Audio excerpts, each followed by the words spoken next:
Bueno, en nuestro ADN científico le damos la bienvenida al doctor Juan Paz, que es neurólogo integrante del Departamento de Neurociencias de Clínica Mayo y también es presidente de la Sociedad Tucumana que trabaja con la neurología. ¿Qué tal? Bienvenido, un gusto. Muchas gracias por la invitación. ¿Qué tal?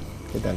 Bueno, Juan, te tenemos ahora en vivo y en directo. Sí. Juan estuvo en algún momento hablando con nosotros a través de un estudio que hablaba sobre las propiedades antioxidantes y tal vez preventivas para enfermedades neurodegenerativas de la yerba, ¿no? Que se estaba estudiando acá en Argentina. Estaba estudiando, sí, así es.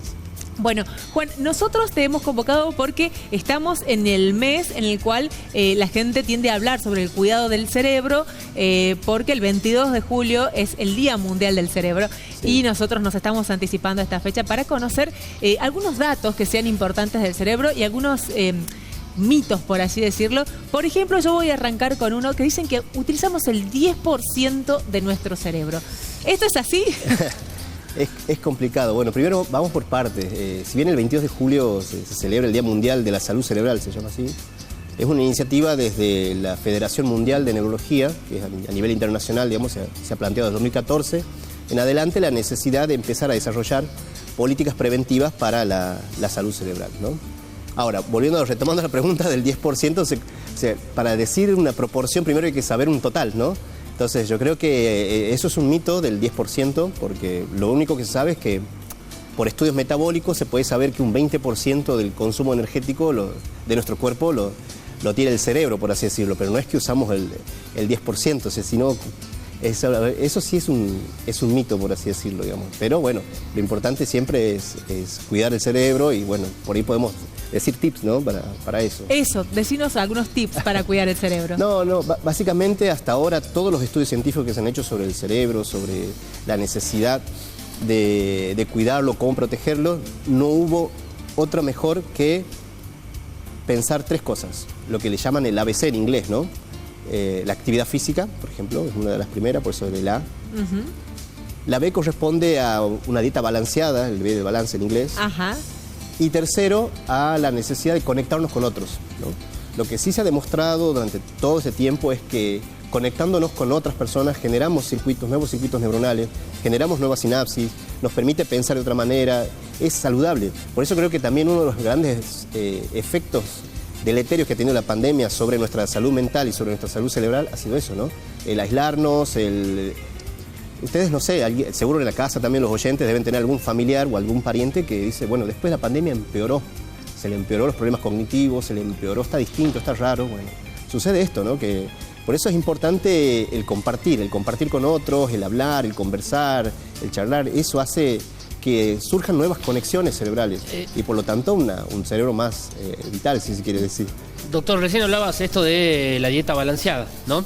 ¿Qué alimentos recomendás para poder tener nuestra salud cerebral al 100%? Sí, bueno, siempre hay que tratar de incorporar todas las vitaminas que se puedan, pero esto te digo con una sonrisa en el sentido de que, bueno, ¿qué pasa en la situación actual hoy, no? ¿Qué pasa porque el cerebro no es que el cerebro está aislado del cuerpo y somos solo un cerebro, claro, no, tal cual. Sino formamos parte de un todo, ¿no? Sí. Y ese todo implica también todos estos problemas sociales, los problemas económicos, los problemas políticos también nos impactan. Por ejemplo, los médicos por ahí quizás puedan llegar a dar consejos de cómo alimentarse y todo lo demás, pero la gente quizás no tenga dinero para...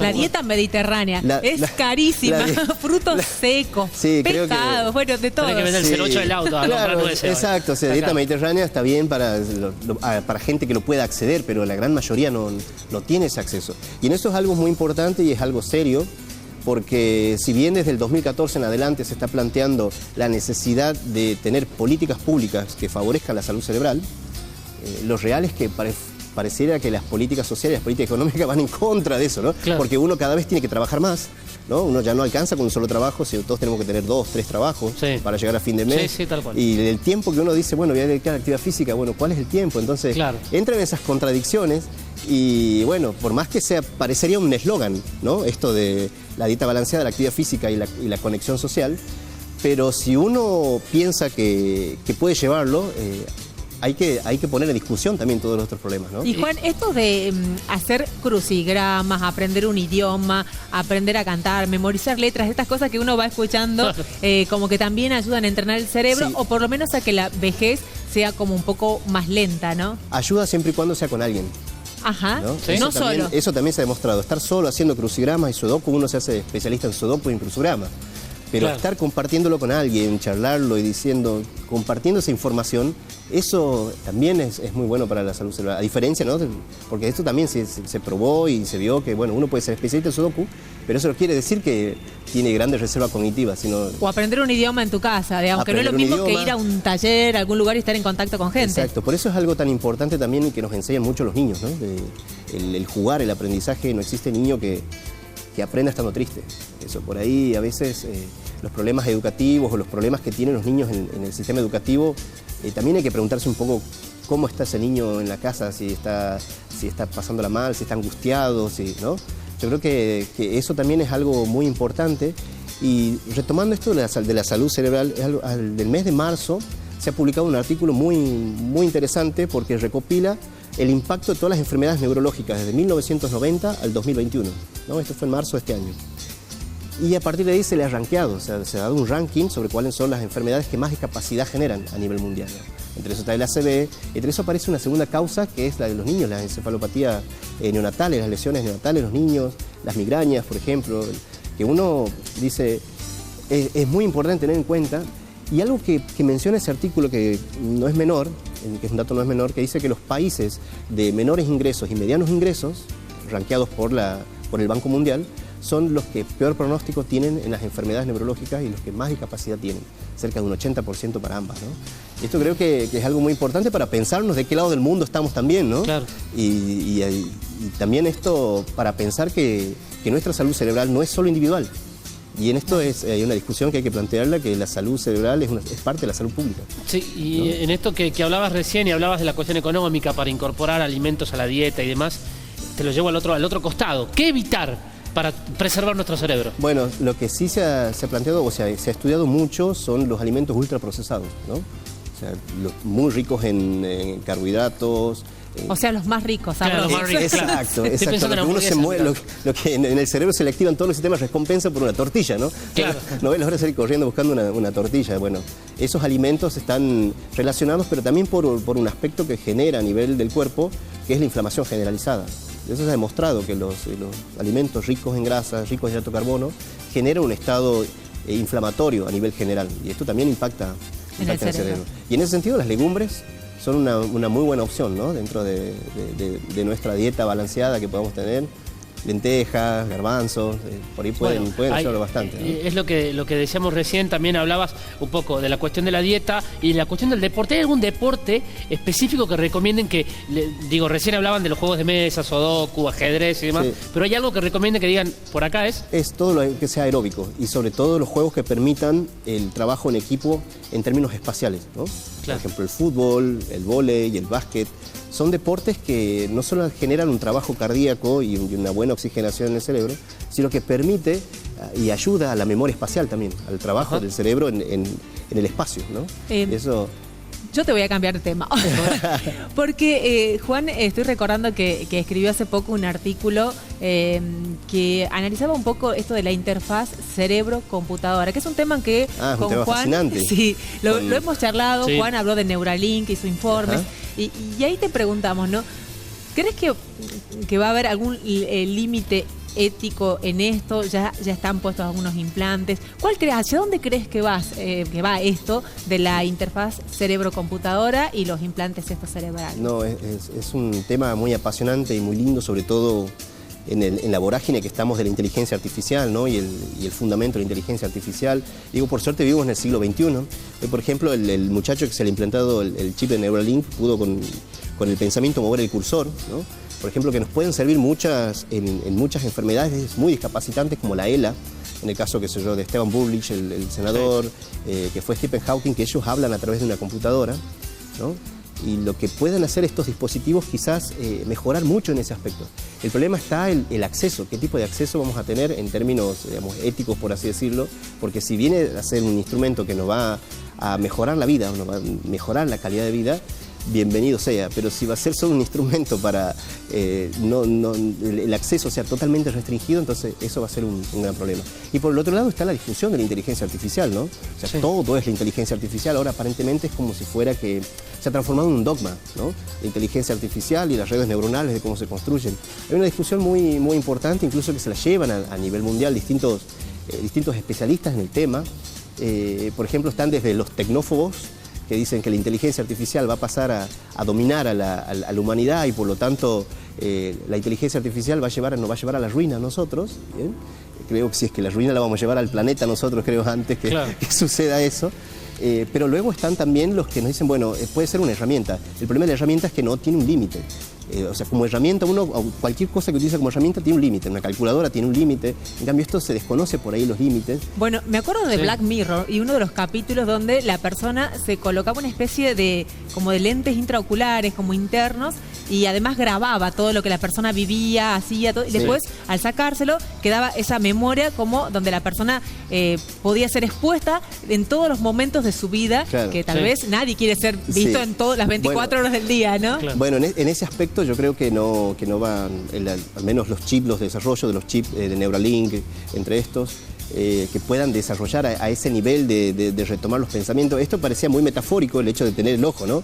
El ojo como lo que uno percibe y ve constantemente, pero, por ejemplo, uno de los grandes problemas de los tecnófobos es decir, bueno, que a través del chip van a poder controlar las memorias y los pensamientos. Incluso Elon Musk lo decía en una conferencia de prensa que podíamos obtener recuerdos a partir de eso. Y no es así, digamos, el cerebro funciona en una red gigante, totalmente enmarañada, desde incluso la teoría de la neurona como la única responsable fundada por Cajal a principios del siglo XX, todo eso ya fue dejado de lado, ya se demostró que el cerebro funciona en redes, y en redes, por lo tanto, es difícil que desde una porción precisa del cerebro se pueda obtener tanta información, ¿no? Claro. O sea, pero es tremendo lo que se está logrando en términos de avances, como decías recién.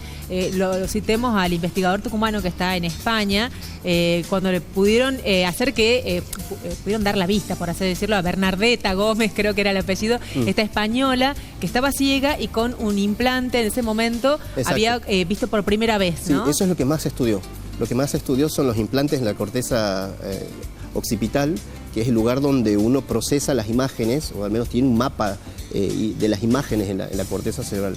Los dispositivos para que las personas ciegas puedan ver o puedan al menos tener un cierto contorno de que llegue esa información, eso sí está muy estudiado. Está avanzando un montón. Y está avanzando un montón, incluso también en los implantes cocleares, digamos, que antes eran dispositivos externos, hoy son internos y cada vez más se trata de refinarlos, por así decirlo. Bueno, y estoy pensando en el grupo tucumano de Fernando Farfán, que están midiendo incluso el tiempo de reacción entre que uno percibe un estímulo y da respuesta, ¿no? Exacto. La milésima segundo están tratando de medirlo. Sí, bueno, el grupo de Fernando es fantástico, son chicos muy, muy aplicados y tienen una conducta de trabajo en la ciencia muy, la verdad que fascinante. Yo cuando conocí el laboratorio, me fui a hacer las pruebas en el laboratorio de ellos, me salieron mal las pruebas, pero me refería a que es muy interesante el trabajo y el laburo que están llevando en la universidad.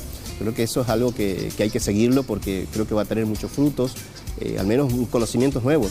Porque incluso de la década del 50 más o menos existió una persona que se llamó Benjamin Libet, que él estudió cuánto tiempo tarda en generarse el pensamiento hasta llegar al impulso nervioso en la mano, ¿no? Midió ese tiempo, lo midió en 0,5 milésimas de segundo. O sea, y a partir de ahí se empezaron a pensar, bueno, ¿cómo podemos aprovechar la actividad cerebral para el uso tanto en dispositivos que puedan ayudarnos, ¿no? Ya hay incluso brazos robóticos que a través de los chips se pueden moverse. Hay un experimento muy, muy interesante que lo hacen con monitos, ¿no? Que tienen un brazo robótico al monito y el monito le ofrecen una fruta y el monito, para poder alcanzar la fruta sin utilizar los brazos, ya con el pensamiento utiliza el brazo robótico. Y es muy interesante. Claro, porque se está desarrollando esto, digamos, con la idea de poder aplicarlo en forma más general. Exacto, perfeccionar estas prótesis y esta interfaz humano-computadora, claro, o humano-electrónica. Que es fantástico, porque incluso también hay, bueno, con respecto al cerebro hay mucho, ¿no? Hay todo un campo gigante, enorme. Incluso hay investigadores en Inglaterra que sostienen que el cerebro tiene una ecuación, se maneja a través de ecuaciones, ¿no? Que es un poco el modelo que toman las redes neuronales para decir, bueno, a través de una función, esa función se combina con otra función y da a partir de reglas probabilísticas un determinado resultado, ¿no? Bueno, de esa manera bueno, así también se puede investigar de distintas formas, todo depende del paradigma con lo que se ve el cerebro. Hoy en día, o al menos yo, lo que pienso en el paradigma del cerebro, tenemos un cerebro que es social. Un cerebro que es social y somos individuos sociales, somos seres sociales que compartimos cosas, que nos alegramos. Y eso lo decías al comienzo de la nota, ¿no? De la importancia de cuidar el contacto con otros. Juan, te agradecemos muchísimo por habernos acompañado. La verdad, nos quedaríamos a seguir conversando. Muchas preguntas también. Con otro neurólogo tucumano que ahora está en Chile, siempre decimos que habría que hacer un programa de radio para hablar de estos temas a la noche y quedarnos largo. Tenemos uno nosotros de la sociedad, tenemos de la Sociedad Científica de Neurología, tenemos un programa que sale por YouTube. Sí, es cierto, aquelarre neurológico. Hablamos sobre todo problemas de neurología. Porque evidentemente a Juan le encanta comunicar y lo puede plasmar ahí. Es algo que siempre nos gustó, o al menos nos interesa y nos fascina, ¿no? El tema. Aquelarre neurológico, los pueden encontrar en YouTube. Muchísimas gracias, Juan. Gracias a ustedes. Pausa y ya volvemos con más.